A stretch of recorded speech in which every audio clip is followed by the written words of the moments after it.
जय हिंद साथियों। कैसे हैं आप सभी। इस वीडियो के अंदर हम बात करने वाले हैं मध्य प्रदेश के ऐतिहासिक पुरातात्विक पर्यटन स्थल के बारे में। तो सबसे पहले हम बात करेंगे आदमगढ़ के बारे में। तो आदमगढ़ जो है वो होशंगाबाद के अंदर है। और आदमगढ़ ये जो है वो नर्मदा नदी के तट पर स्थित है। ठीक। आदमगढ़ से जो है वो हमको कुछ प्राचीनतम साक्ष्य मिलते हैं। वो साक्ष्य किसके हैं? वो साक्ष्य हैं पशुपालन के। ठीक।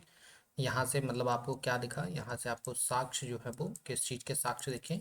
वो आपको यहाँ से पशुपालन के जो है वो साक्ष्य यहाँ से आपको मिल जाते हैं। ठीक। आदमगढ़ की गुफाओं की अगर हम बात करते हैं तो ये तो हम बात कर ही चुके हैं कि आदमगढ़ कहाँ पर है। तो आदमगढ़ आपका होशंगाबाद के अंदर है, ये हम ऑलरेडी बात आपसे कर चुके हैं। आदमगढ़ की गुफाओं की अगर हम खोज की बात करें कि आदमगढ़ की गुफाओं की खोज किसने करी, तो आदमगढ़ की गुफाओं की जो खोज है साथियों, वो R.V. जोशी और M.D. खरे ने जो है वो इसकी खोज करी थी। और खोज कब करी थी? 1960 और 61 के दौरान। ठीक। चलिए यहाँ से आगे हम बात करें तो हम बात करते हैं आबरा, जो कि मंदसौर के अंदर है। यहाँ से आपको जो है वो ताम्र पाषाण युग के कुछ साक्ष्य मिलते हैं। और इसके अलावा आपको यहाँ से गुप्त काल के साक्ष्य भी मिलते हैं। मतलब अगर आप देखें तो आबरा से आपको साक्ष्य के रूप में साक्ष्य के रूप में ताम्र पाषाण काल से लेकर ताम्र पाषाण काल से लेकर आपको गुप्त पीरियड तक के जो अवशेष हैं, यहाँ तक के जो अवशेष हैं वो आपको यहाँ से देखने के लिए मिल जाते हैं। ठीक। चलिए यहाँ से ताम्र पाषाण जो सॉरी आबरा से जो आपको अवशेष मिले हैं वो कौन कौन से हैं? आपको यहाँ से पाषाण कालीन उपकरण देखने के लिए मिलेंगे। ताम्र पाषाण युग के मकान यहाँ मिलेंगे। पशुओं की हड्डियाँ, तांबे की कुल्हाड़ी, मृद भांड जैसी चीजें जो हैं वो आपको आबरा से देखने के लिए मिल जाएंगी। ठीक है। आप देखेंगे यहाँ एक जगह आबरा के अंदर एक जगह है नावदा टोली, जो कि नागदा के अंदर है। तो अ, अ, नागद जो नावदा टोली है जो कि नागदा के अंदर है, वहाँ भी आपको जो सेम अवशेष देखने के लिए मिलेंगे जैसे कि आपको आगरा के अंदर देखने के लिए मिलते हैं। तो ये प्रश्न अक्सर पूछा जाता है नावदा टोली का, क्योंकि नावदा टोली से जो है वो हमको कुल्हाड़ी मिली थी। क्या मिली थी? कुल्हाड़ी। ठीक। तो ये याद रखेंगे, ये प्रश्न अक्सर पूछा जाता है कि कुल्हाड़ी के अवशेष कहाँ से प्राप्त हुए। तो ऑप्शन में आपको नावदा टोली देखने के लिए मिलता है, आपको आगरा नहीं दिखेगा। ठीक है। तो ये आप याद रखेंगे। तो ये छोटा सा पॉइंट है, इसको आप इम्पोर्टेंट बनाकर लिखेंगे। डांगवाला जो है उज्जैन के अंदर है। यहाँ से लगभग 2000 ईसा पूर्व से लेकर परमार काल तक के अवशेष हमको यहाँ से देखने के लिए मिलेंगे। डांगवाला से जो अवशेष मिले हैं उनमें कुछ प्रमुख अवशेष कौन कौन से हैं वो आप देख लीजिए। यहाँ से आपको मिट्टी की बनी वृषभ की मूर्ति दिखेगी। तस्तरियां यहाँ मिली हैं। हिरण, सांभर, बैल की हड्डियां, अनाज के अवशेष जो है वो यहाँ से मिले हैं। यज्ञशाला, हवन सामग्री, ब्राह्मी मुद्रा और गुप्तकालीन मुद्रा एवं मूर्ति। इसके अलावा मृदभांड, मृदभांड हम उनको बोलते हैं जो मिट्टी के बने हुए बर्तन होते हैं, उनको हम मृदभांड बोलते हैं। तो ये सारी चीज़ें हमें डांग वाला उज्जैन से जो है वो देखने के लिए मिली है। ठीक।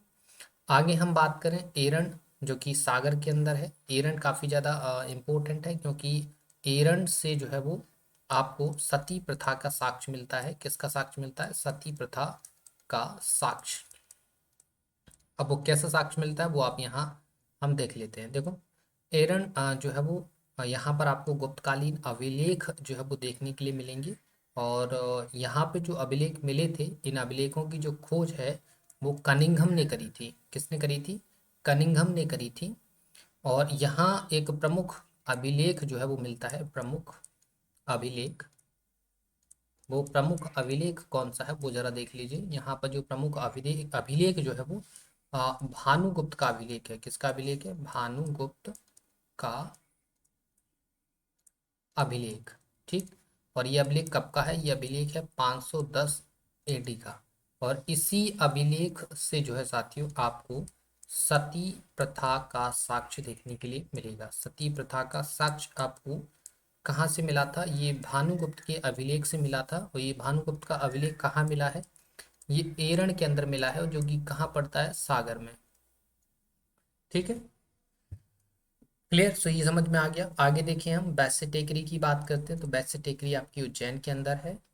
और वैश्य टेकरी उज्जैन तहसील के ग्राम उंडासा में उज्जैन तराना रोड पर आपको दिखेगी। ठीक है, यहाँ पर मान्यता है कि भगवान बुद्ध के वस्त्र और आसंदी जो है वो वैश्य टेकरी के अंदर उपलब्ध हैं या रखे गए हैं।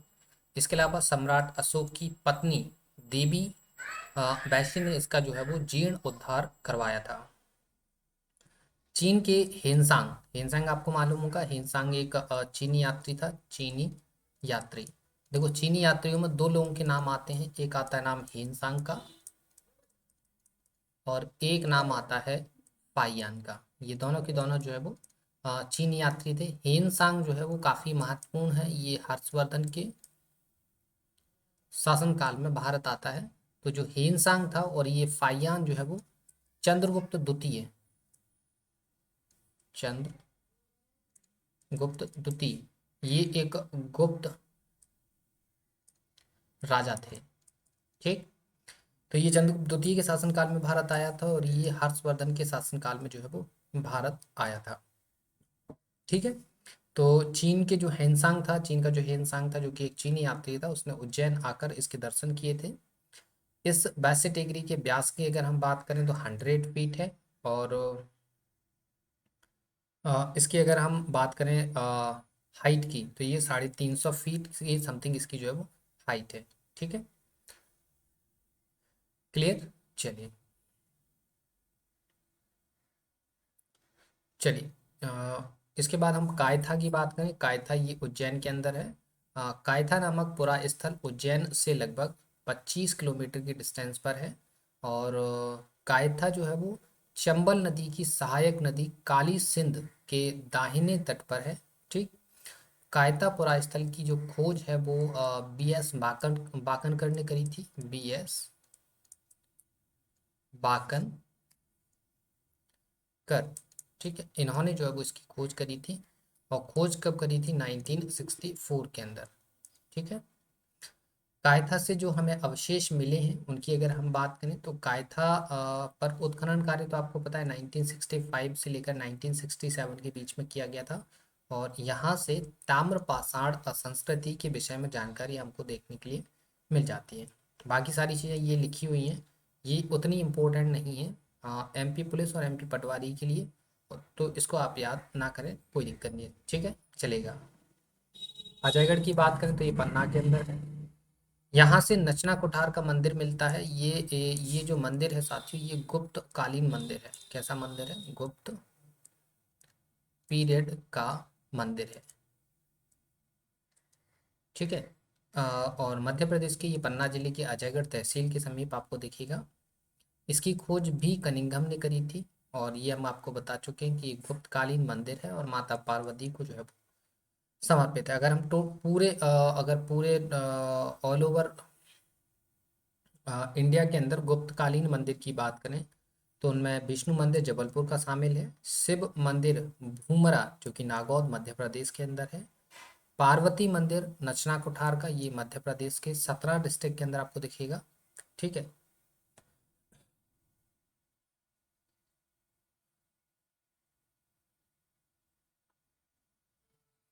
इसके बाद दशावतार मंदिर जो कि झांसी का है। ठीक है, झांसी या यहाँ इसको सही कर लीजिए, झांसी नहीं, इसको यहाँ पे ललितपुर लिख लीजिए। ठीक, शिव मंदिर खोह जो कि नागौद मध्य प्रदेश का है। भीतर गांव का लक्ष्मी मंदिर, ये जो है वो कानपुर के अंदर है। ठीक है, ये यहाँ पर आप देखें तो ये जो मंदिर है वो ईंटों से निर्मित मंदिर है।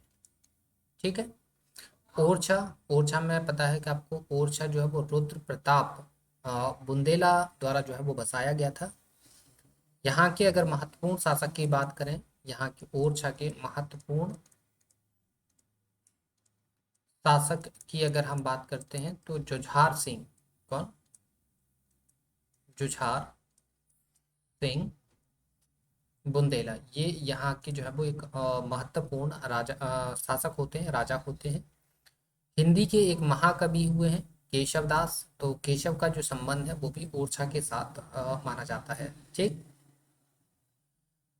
दसपुर, दसपुर मंदसौर के अंदर है। यहाँ पर आप देखेंगे तो यहाँ पर रावण की पूजा होती है। किसकी पूजा होती है? रावण की, रावण की पूजा होती है। ठीक है। कुमारगुप्त के शासनकाल का एक अभिलेख यहाँ से आपको देखने के लिए मिल जाएगा। ठीक है। हथनौरा जो कि होशंगाबाद वाली क्षेत्र में आपको दिखेगा। हथनौरा पुरातात्विक खुदाई में आपको जो है यहाँ से मानव खोपड़ी के कंकाल मिले हैं। और ये जो मानव खोपड़ी जो बताई जा रही है ये पुरापाषाण काल की बताई जा रही है। मानव खोपड़ी कब की है? पुरापाषाण काल की।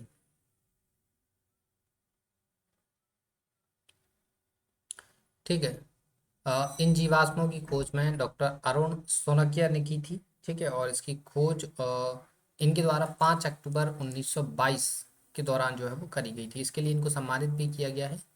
राष्ट्रपति पुरस्कार से इनको जो है वो सम्मानित भी किया जा चुका है। ठीक है। नागदा की बात करें, नागदा में आपको बता चुके हैं, नागदा में एक जगह पड़ती है नावदा टोली। तो नावदा टोली के अंदर आपको जो यहाँ पर लौह संस्कृति के साक्ष्य मिलते हैं। यहाँ से आपको बताया था एक कुल्हाड़ी भी मिली थी। क्या मिली थी? कुल्हाड़ी जो है वो मिली थी। ठीक है। भरहूत स्तूप की अगर हम बात करें तो भरहूत स्तूप की खोज जो है वो 1873 में कनिंघम ने करी थी। और यह स्तूप जो है वो 68 फुट व्यास में फैला हुआ है। और भरूच स्तूप, ये जो स्तूप है साथियों ये सतना के अंदर है। और इसका जो निर्माण है वो पुष्यमित्र शुंग ने करवाया था। किसने करवाया था? पुष्यमित्र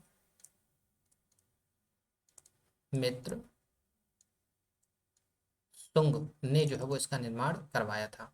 और कब करवाया था इसका निर्माण? करवाया था लगभग 150 एडी के आसपास। ठीक है। सॉरी, 150 एडी नहीं, 150 बीसी के आसपास। ठीक है। अब हम बात करते हैं मध्य प्रदेश की पर्यटन नीति के बारे में। तो मध्य प्रदेश की पर्यटन नीति जो है वो 5 सितंबर 2012 को जो है वो घोषित करी गई थी। इसके तहत जो है मध्य प्रदेश के अंदर जो पर्यटन को जो है वो उद्योग का दर्जा दिया गया था। तो याद रखेंगे, पर्यटन को उद्योग बनाया गया या उद्योग का दर्जा मध्य प्रदेश ने कब दिया था? 5 सितंबर 2012 को जो आपकी पर्यटन नीति आई थी उसके तहत, पर्यटन नीति के तहत जो है वो पर्यटन को जो है वो मध्य प्रदेश के अंदर उद्योग का दर्जा जो है वो दिया जा चुका था। ठीक है। इसके अलावा समय समय पर इसमें संशोधन होते रहे। 2012 की पर्यटन नीति को 2014 में संशोधित किया गया। ठीक है। और उसके बाद फिर अगेन 2016 के अंदर आप देखेंगे तो 2016 के अंदर अगेन जो है वो पर्यटन नीति को लाया गया था। ठीक है।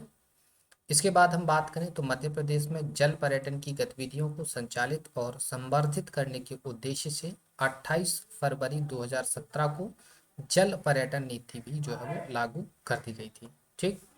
पर्यटन नीति कब आई? 2012 में आई। इस पे संशोधन कब हुआ? 2014 के अंदर। फिर 2016 के अंदर नवीन पर्यटन नीति आती है, नवीन पर्यटन नीति आती है। और उसके बाद आप देखेंगे तो 28 फरवरी 2017 को जो है वो जल पर्यटन नीति आती है। जल पर्यटन नीति जो है वो आती है। ठीक है। इको एवं एडवेंचर पर्यटन नीति 2000 में आई। हेरिटेज पर्यटन नीति 2002 के अंदर आई। पर्यटन नीति तो ये हम बता चुके हैं 2012 के अंदर आती है। यहाँ पर 2014 में इसको संशोधित किया जाता है। और फिर अगेन यहाँ पर संशोधन होता है, ये भी संशोधित है। तो नवीन पर्यटन नीति जो है वो आपकी 2014 और 16 के अंदर आती है। नवीन पर्यटन नीति आप बोल सकते हैं, संशोधित पर्यटन नीति जो है वो 2014 और 16 के अंदर आई है। तो ये आपको बता चुके हैं, यहाँ संशोधन होता है, यहाँ भी संशोधन होता है। तो संशोधित पर्यटन नीति को हम नवीन पर्यटन नीति भी जो है वो बोल सकते हैं। ठीक है। मार्ग सुविधा केंद्र नीति जो है वो 2017 में आती है। जल पर्यटन नीति भी आपकी 2017 में आती है। डेट भी आपको बताइए कब आई थी, 28 फरवरी 2017 के अंदर। ठीक है, आगे हम बात करें नवीन पर्यटन नीति या संशोधित पर्यटन नीति 2016 की अगर हम बात करते हैं, तो पर्यटन विभाग जो है वो पर्यटन नीति जो 2016 जो है वो तैयार करता है और इसे ग्लोबल इन्वेस्टर्स समिट 2016 के अवसर पर जारी करता है। इसमें 2018 में फिर से अगेन जो है वो संशोधन किया गया। ठीक है, ये आप समझ पाएंगे। यहाँ पर फिर से अगेन ये जो 2016 वाली पर्यटन नीति आई थी, इसमें अगेन 2000 कितने में 18 में फिर से क्या किया गया, संशोधन किया गया। ठीक है, मध्य प्रदेश देश का एकमात्र ऐसा राज्य होगा जहां पर पर्यटन क्षेत्र में निजी निवेश को बढ़ावा देने के लिए एक पृथक मध्य प्रदेश टूरिज्म बोर्ड का गठन किया गया और इसकी जो टोटल अवधि है या टेन्योर है वो 5 वर्ष का है। ठीक है, आगे हम बात करते हैं साथियों। तो आगे देखिए, मध्य प्रदेश फिल्म पर्यटन नीति 2020 लाई गई है। मध्य प्रदेश को फिल्म निर्माताओं के लिए प्रमुख आकर्षण बनाना एवं निजी निवेश को प्रोत्साहित करना इसका प्रमुख लक्ष्य होगा या प्रमुख टारगेट होगा, एम होगा मध्य प्रदेश फिल्म पर्यटन पर्यटन नीति का। इसका इसमें और क्या क्या है, इसमें राज्य में फिल्म शूटिंग के माध्यम से कौशल विकास और रोजगार का सृजन करना भी इसका एक प्रमुख उद्देश्य होगा। ठीक है, आगे देखिए, मध्य प्रदेश पर्यटन पुरस्कार की अगर हम बात करते हैं तो मध्य प्रदेश पर्यटन के क्षेत्र में व्यापक विकास करने वाला एक अग्रणी राज्य है। ठीक है, क्यों आपको मालूम होगा जहाँ पे किसी भी सेक्टर को अगर इंडस्ट्रियल सेक्टर में तब्दील किया जाता है तो जाहिर सी बात है वहाँ पर डेवलपमेंट होना लाजमी है। यहाँ पर पर्यटन क्षेत्र को जो है वो औद्योगिक क्षेत्र में कन्वर्ट किया गया, मतलब पर्यटन क्षेत्र को एक औद्योगिक क्षेत्र का दर्जा देकर बाहर से लोगों को अपने यहाँ जो है वो लेकर आना, ताकि अपने यहाँ अपने स्टेट के अंदर तरह तरह के रोजगार और कौशल को सृजित कर पाना इसका एक प्रमुख टारगेट होता है। मध्य प्रदेश को सर्वप्रथम सर्वश्रेष्ठ पर्यटन के लिए 2014-15, 15-16 और 16-17 में भारत के पर्यटन मंत्रालय से लगभग 10 पुरस्कार जो हैं वो दिए जा चुके हैं। ठीक है, जैसे कि जल महोत्सव हनवंतिया, इसके लिए मध्य प्रदेश को मोस्ट इनोवेटिव टूरिज्म प्रोडक्ट का अवार्ड दिया गया। चंदेरी के लिए बेस्ट हेरिटेज सिटी का अवार्ड दिया गया। चंदेरी अशोकनगर के अंदर आती है, पहले गुना के अंदर आती थी। खरगोन, इसको जो है वो civic management of tourism destination of India का अवार्ड दिया गया है। उज्जैन रेलवे स्टेशन को टूरिज्म फ्रेंडली रेलवे स्टेशन का जो है वो अवार्ड दिया गया। पचमढ़ी को बेस्ट वाइल्ड लाइफ अवार्ड दिया गया। ठीक है, इसके अलावा 2016 में आपका जो है वो सिंहस्थ कुंभ मेला लगा था, तो इसके लिए भी अवार्ड दिया गया है। ठीक है, आगे हम बात करें तो मध्य प्रदेश के म्यूजियम्स की बात कर लेते हैं, हम संग्रहालयों की बात कर लेते हैं। तो मध्य प्रदेश के अंदर म्यूजियम की जो स्थापना है वो 1956 से जो है वो शुरू कर दी गई थी। क्लियर, और 1994 में आप देखेंगे तो एक बड़ा चेंज आपको दिखेगा। यहाँ पर राजकीय अवलेखागार और मध्य प्रदेश पुरातत्व अवलेखागार, इन दोनों को जो है वो मर्ज कर दिया गया। ठीक है, 1956 के अंदर पुरातत्व अवलेखागार जो है वो बनाया गया था, लेकिन 1994 में एक नया डिपार्टमेंट बनाया गया, राजकीय अवलेखागार, और उसमें ही मध्य प्रदेश का जो पुरातत्व अवलेखागार था उसको मर्ज कर दिया गया। ठीक है, अगर मध्य प्रदेश के म्यूजियम्स की बात करें तो मध्य प्रदेश के अंदर टोटल 12 जो है वो सेंट्रल म्यूजियम्स हैं, 5 स्टेट म्यूजियम्स हैं और 4 जो है वो डिस्ट्रिक्ट लेवल में म्यूजियम्स हैं, और कुछ स्थानीय संग्रहालय आपको देखने के लिए मिलेंगे। ठीक है, जैसे कि एक केंद्रीय संग्रहालय इंदौर के अंदर है, इसकी स्थापना जो है वो 1923 में होलकर शासन के दौरान एक शिक्षा विभाग के अंतर्गत करी गई थी। और काफ़ी सारी चीज़ें 1975 में संग्रहालय में मुद्राओं का भी प्रदर्शन किया गया था। तो ये मध्य प्रदेश का एक सेंट्रल म्यूजियम इंदौर के अंदर है।